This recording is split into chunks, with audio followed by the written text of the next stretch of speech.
I didn't plan revenge. I planned to make the numbers honest. That's how it always starts when you work in finance. Quietly with spreadsheets and self-respect. So when my boss told me I should start thinking about retiring, I didn't argue. I just nodded, smiled, and decided that before I left, I'd retire something else first. My budget. It was a Thursday afternoon, quarterly forecast review. He leaned back in his chair, gold pen spinning between his fingers, and said it like a favor. "You've done great work here, Mark. You've built the whole financial backbone of this company. But maybe it's time to let some fresh energy come in. Don't you want to rest? Spend time with your wife?" I didn't even flinch. I'd heard that line before. Always right before someone gets cut out of their own work. "Sure," I said, calm. "Rest sounds nice. After we close the funding cycle." He smiled like I'd agreed to fade out on cue. But I wasn't going to fade. I had been holding this company together for 9 years. Every delayed vendor payment, every late payroll correction, every creative project cost, all of it had passed through my hands. And this latest project, his golden child, was burning through cash faster than the market could replace it. They called it the Future Initiative. I called it a hole in the floor. We were pouring millions into something no one could explain clearly, but everyone pretended to understand. And because I was the one who approved every invoice, I saw it all.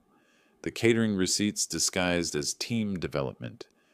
The consulting firms paid triple for recycled slide decks. The mystery contractor invoices that matched the VP's golf weekends. So when he hinted that I should think about retiring, what he really meant was stop watching. That night, I sat at my kitchen table, laptop open, coffee going cold. My wife came in, saw the look on my face, and didn't ask questions. She knows that look is the one I get before a long cleanup job. "Late call?" she asked softly. "Just cleaning the books," I said. She kissed the top of my head and left me to it. I started small. First, I pulled every discretionary code linked to the project. Then I froze them. No approvals above 2,500 without full documentation and executive sign-off. No more urgent vendor needs. No more off-cycle reimbursements. Everything would go through procurement, properly, visibly, painfully. By midnight, I had what I wanted. A neat little firewall of compliance. It wasn't sabotage, it was policy. The kind that makes people sweat when they've been living comfortably in the gray. When I sent the updated procedures to accounting, I attached one sentence at the bottom. "These changes align with corporate governance standards and will help us meet audit readiness goals." Corporate speak for, if I'm going down, we're going down by the book.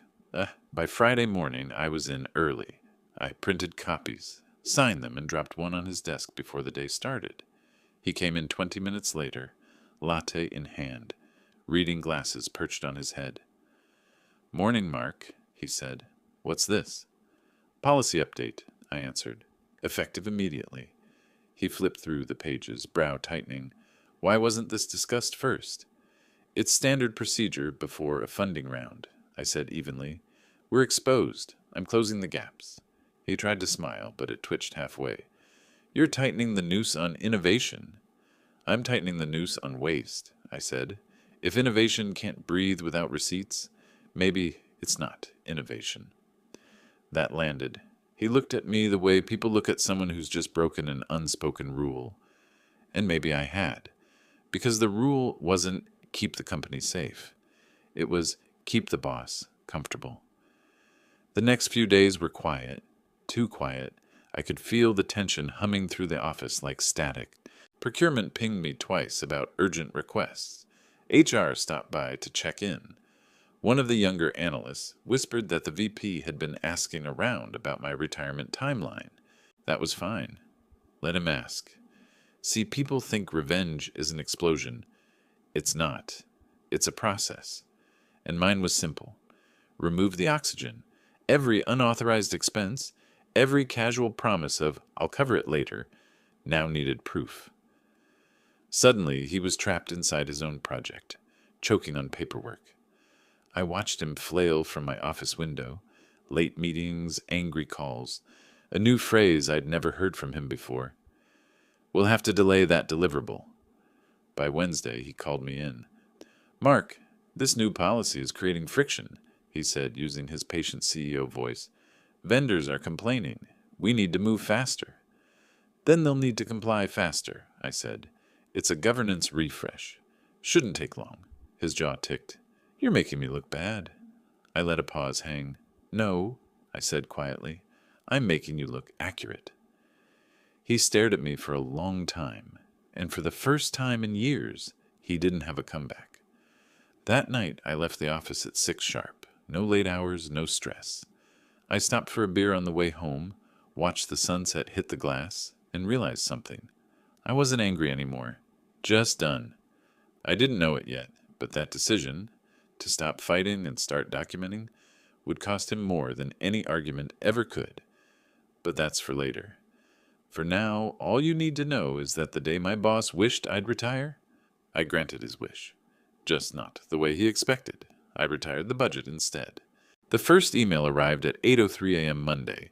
Subject line, urgent, pilot funds pending. That word, urgent, had become their favorite bandage. I opened the message, skimmed the request, and smiled to myself. It was from one of the VP's project leads, asking for advance authorization to pay a vendor that wasn't even in our system yet. The invoice had no purchase order, no contract, no tax ID, just a logo and a promise. I replied with a single line. "Please route through procurement, per updated policy." 5 minutes later, my boss called. "Mark," he said, voice smooth as glass, "we're losing momentum here. Can we just fast-track this one?" "I'd love to," I said, "but I'm not authorized to break policy anymore. That's above me now." Silence, then clipped. "Above you?" "Yes," I said. "You approved the policy last week. Congratulations. You're above me." He hung up without saying goodbye. By noon, my phone was lighting up like a fire alarm. Project managers, contractors, even HR. Everyone suddenly needed my urgent clarification. What they really wanted was permission to keep pretending the rules didn't exist. I gave them clarity instead. Without a PO, payment cannot be processed. Documentation missing, please resubmit. Expense code not valid under governance directive. Each email was polite, traceable, final. By the third day, someone called me the sheriff. Another said I'd gone corporate. I didn't bother defending myself.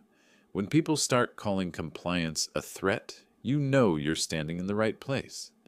But here's the thing about doing the right thing in the wrong environment. It makes everyone uncomfortable. The jokes start first, then the side meetings, then the sudden coffee chats you're not invited to.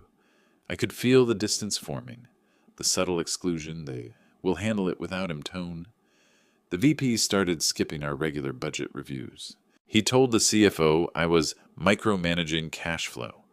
The CFO, to his credit, asked to see the documentation. I sent everything neatly indexed. That afternoon, the CFO replied with 2 words, "Good discipline." And just like that, the VP's patience began to rot. He tried to work around me. I started getting duplicate payment requests, rerouted through admin staff instead of finance. One even came through from his personal email. That one I forwarded directly to the compliance inbox, CCing him. No comment, no tone, just daylight. The next morning he stormed into my office. Door slammed, blinds rattled. "What the hell are you trying to prove, Mark?" "Nothing," I said. "Just proving that the numbers add up." "You're freezing my entire project." "Your project's freezing itself," I said evenly. "I'm just the thermometer." His face went red. For a second I thought he'd yell. Instead, he exhaled through his nose and leaned forward. "You've been with this company too long. You think integrity will save you. It won't." "Maybe not," I said, "but it'll save the company from you." He left without slamming the door this time. That's when I knew he was nervous. But that was just the beginning. On Wednesday, one of our main vendors, a mid-sized tech consultancy, called me directly. Hey, Mark, the account manager said awkwardly. Quick question. The VP promised us an advance payment for Phase 2 of the pilot, but procurement says there's no record of approval. Is that right? Correct, I said. So, should we keep working? I paused. You should do what your contract allows, nothing more. There was a silence, the sound of realization, then a muttered, "Got it?" and the line went dead. 2 hours later, a forwarded email landed in my inbox. That same vendor, sending screenshots of messages where my boss had promised them funds, pending my internal release. Attached were off-book notes and unapproved spending estimates. I didn't forward it to anyone. Not yet. I just saved it. That night, I stayed late, not out of anger, but out of caution. I organized every transaction related to his project into a private log, invoice date, vendor name, amount, description, policy status, 187 entries in total. When I finished, I stared at the list and thought, if I go down, this goes down with me. At 10 p.m., I locked my drawer and went home. My wife was asleep. I poured myself a drink and sat on the couch, the kind of silence that hums in your ears after months of noise. I wasn't sure what was coming, but I knew one thing. I wasn't going to flinch first. The next morning, I was summoned to a brief alignment chat with internal audit, the polite phrasing of an ambush. "Morning, Mark," said the auditor, a young woman named Clara. "We've received a few questions about your recent process changes. Mind walking us through your rationale?" "Not at all," I said, opening my binder. "I'd prefer to start with the numbers." As we went through the documentation, her professional neutrality began to soften. She could see it. The gaps, the inconsistencies, the favors masquerading as operations. After an hour, she closed her notebook. "Thanks for the clarity," she said. "This helps us a lot." "I'm happy to help," I replied. She hesitated, then added quietly, "Between us, keep everything you just showed me. Don't delete a thing." That's when I knew the tide had shifted. That night, the VP called again. No greeting, no small talk. "You went to audit?" "They came to me," I said. "I showed them what existed." He exhaled sharply. "You don't know what you've started." "Maybe," I said, "but I know how it ends." He didn't ask how. He already knew. I hung up, turned off my phone, and sat in the dark. For the first time in years, I didn't feel outnumbered. Just patient. Because when people build castles out of other people's silence, all it takes is one quiet man who keeps receipts. And I had them all. It started with a calendar invite. Subject line: Internal Audit Review. Project Funding Alignment. Mandatory. 9 a.m. Thursday. Attendees: CFO, Compliance Lead, Internal Audit, and, of course, my boss. When I saw my name on the invite list, I didn't feel dread, just confirmation. Someone had finally asked the right questions. I arrived early. The boardroom was all glass and cold light. I laid out my folders, labeled and indexed. Each one told a story of numbers that didn't match, invoices without signatures, payments with no purchase orders. At 9:02, the VP walked in. He didn't look at me. He greeted the CFO, joked about traffic, and took the head seat. The charm was still there, but the skin under his eyes told the truth. He hadn't been sleeping. Clara from Audit began. Her voice was calm, clinical. "We've reviewed expenditures related to the innovation pilot," she said, clicking through slides. "Our findings indicate several process deviations. Nothing individually egregious, but cumulatively significant. That's audit speak for you're cooked." She clicked to the next slide, a chart of verbal authorizations against formal approvals. The bars didn't align. My folders held the evidence. "I'd like to understand who approved the following items," Clara said, laser pointer circling a string of vendor names. The VP cleared his throat. "Those were handled directly by the finance team. Mark's group." I didn't blink. "Respectfully," I said, "none of those were cleared through finance. These were processed outside our standard system. I flagged them twice. You overrode them." The CFO looked up. "Overrode?" I slid one folder across the table. Documented here. You can see the handwritten note. Approved under discretion of VP. That's his signature. The VP leaned back. Mark, you're twisting context.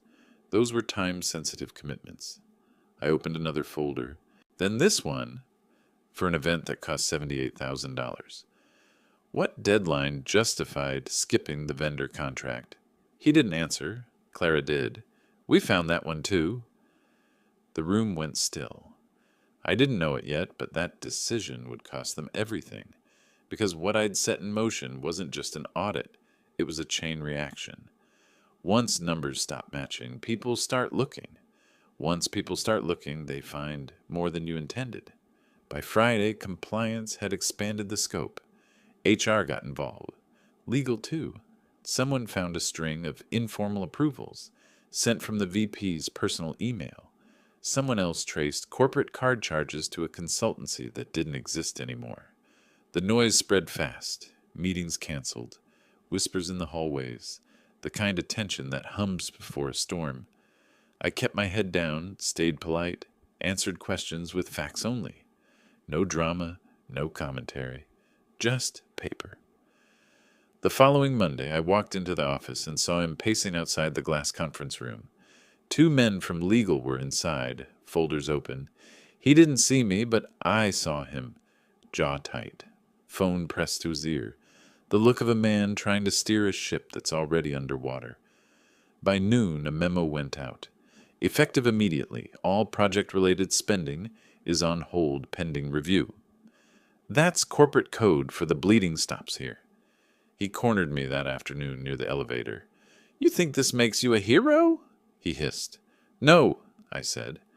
It makes me unemployed, probably, but it makes you accountable. His eyes flashed. You'll regret this, Mark. I regret not doing it sooner. He started to say something, but the elevator dinged and opened. Inside stood the CFO. Gentlemen, she said, we're ready for you. The rest played out like slow theater. The audit report went to the board. HR labeled it a governance breach. Legal called it fiduciary negligence. He called it a misunderstanding. They called it termination with mutual agreement. The email went out that same week. After 9 years of leadership, our VP of Strategic Initiatives is moving on to new opportunities. No mention of why. There never is. But inside the building, everyone knew. For a few days, people avoided me, like justice was contagious. Then the jokes started. Someone left a toy sheriff's badge on my desk. Another sent a meme of a calculator wearing sunglasses. I smiled at both. Let them laugh. I'd already won. Still, winning never feels clean. When someone falls that hard, it leaves dust. He wasn't pure evil, just greedy, careless, convinced he could stretch rules because no one ever said no. And maybe I was part of that problem. I'd been his silent enabler for years. My own compliance had built his comfort, but not anymore. That Friday evening, the CFO called me into her office. You did the right thing, she said. Messy, but right. I didn't do it for credit, I told her. I know, she said. That's why it worked. She paused, then added, the board wants you to stabilize the department for quarter close, temporarily. Temporarily? I repeated. Right. I didn't smile, but she did. Take the weekend off, Mark. You've earned it. I left the building at dusk. The air was sharp, quiet. Across the parking lot, the lights in his corner office were still on. Half the blinds closed, an echo of authority that wasn't his anymore. For the first time in months, I didn't feel watched. I unlocked my car, slid in, and sat for a moment before turning the key. My hands weren't shaking. My conscience wasn't loud. I'd done my job, too well maybe, but I'd done it clean. As I pulled onto the road, I caught myself thinking of the line he'd said to me weeks ago, "You've been with this company too long." Maybe. But he'd forgotten something important. Longevity isn't weakness, it's record-keeping. And I keep records. That night, as I filed away the final copies of the audit report, I realized something simple. He'd wanted me gone. And now, he was. But I wasn't. They thought I'd retire quietly. Instead, I just started sleeping again. When the VP's farewell email hit the inboxes, the company did what it always does: pretended nothing had happened. The next day, there were fresh posters about integrity and innovation. The HR rep wore her practice smile. Someone even sent cupcakes with "thank you for your leadership" piped across them in blue icing. I didn't go to the send-off. I stayed in my office, signing off expense closures and transferring the project's remaining funds back into the general ledger. The numbers felt lighter now, like they finally belonged to someone honest. By Friday, my temporary assignment turned permanent. "You have the board's confidence," the CFO said, sliding the new title across her desk. "Director of Financial Operations." I looked at the paper, then at her. "I appreciate it," I said, "but I'd like to discuss terms." She blinked. "Terms?" "I'll take the role for 6 months, renewable by mutual agreement. After that, I move to a consulting retainer. I'll build the systems, train whoever you pick, and then I'm gone." She studied me for a long second, then nodded. "You really are retiring, just smarter." Something like that. The following weeks were quieter. Meetings without raised voices, budgets that matched reality. No sudden urgent approvals at midnight. People started stopping by my office again, some to apologize, others just to talk. One of the project managers, a kid who used to look terrified every time finance called, dropped off a coffee one morning. "You saved a lot of us," he said awkwardly. I smiled. "I didn't save anyone, I just stopped lying." He nodded, understanding more than he could say, and left. Still, not everyone was relieved. A few loyalists tried to float rumors that I'd set him up, that I'd wanted the promotion all along. I didn't respond. Silence is an underrated rebuttal. And anyway, they thought I was gone. I wasn't. I was still there, closing books, cleaning lines, balancing truth against legacy. Every report I signed off was a small act of reclamation. My quiet version of revenge. A month later, Clara from Audit stopped by. "They're finalizing the closure of the initiative," she said. "No criminal referral. They'll frame it as a strategic redirection." "Of course," I said. "The company always finds a euphemism before it finds its conscience." She smiled faintly. "You planning to stick around?" "For a while," I said. "Long enough to finish what I started." That weekend, I did something I hadn't done in years. Nothing. No phone, no spreadsheets, no late-night calculations. I sat on the porch with my wife, watched the evening settle over the neighborhood, and realized how much space quiet takes up when you finally earn it. She looked at me over her mug of tea. "You look different. I feel different. Lighter? Just done carrying someone else's load." She smiled. The kind of smile that comes after too many years of waiting for peace. A few months later, I was asked to present at the quarterly board meeting. Operational transparency, the CFO called it. I stood at the front of the room, charts behind me, every line balanced. When I finished, one of the board members, an old man with a tired tie, leaned back and said, "This is the cleanest report we've seen in a decade." I nodded. "That's the goal. No more gray." He looked at me with something between admiration and apology. "You know, people like you make enemies." "Only the ones who needed a mirror," I said. The room went quiet. The CFO smiled into her notes. After the meeting, I walked the empty hallways. His old office was dark, the nameplate gone, the desk stripped bare. I paused at the window, the same one where he used to stand during his vision speeches, and looked out at the parking lot below. It didn't feel like victory. It felt like clarity.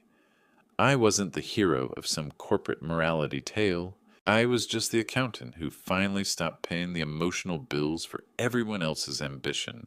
That's what people never tell you about revenge. The real kind doesn't burn hot. It cools slowly, like metal hardening in water. By summer, I transitioned to consultant status. 3 days a week. No direct reports, no politics. Just clean numbers and quiet mornings. On my last official day as staff, I packed my drawer, a stapler, 2 pens, A photo of my wife from our first year here. I shut off the light, locked the door, and slid my badge across the receptionist's desk. "Heading out early?" she asked. "Heading out right on time," I said. Outside, the air smelled like rain. I stood for a minute in the parking lot, watching the clouds roll in, and thought about the first night I'd sat at my kitchen table, deciding to freeze that budget. That one small act, just doing my job right, had taken down a man who thought he was untouchable, but it hadn't ruined him. He'd done that himself. A few weeks later, I heard he'd joined a consulting group overseas. Different title, same habits. I didn't care. His name didn't make my pulse change anymore. Because I hadn't just retired a budget. I'd retired the part of myself that tolerated dishonesty for the sake of comfort. Now I wake up at 6, make my coffee, sit on the porch, and check the numbers that actually matter, my own. The company's still standing, the books are clean, the noise is gone. And peace? It's not dramatic. It's just the sound of nothing left to fix.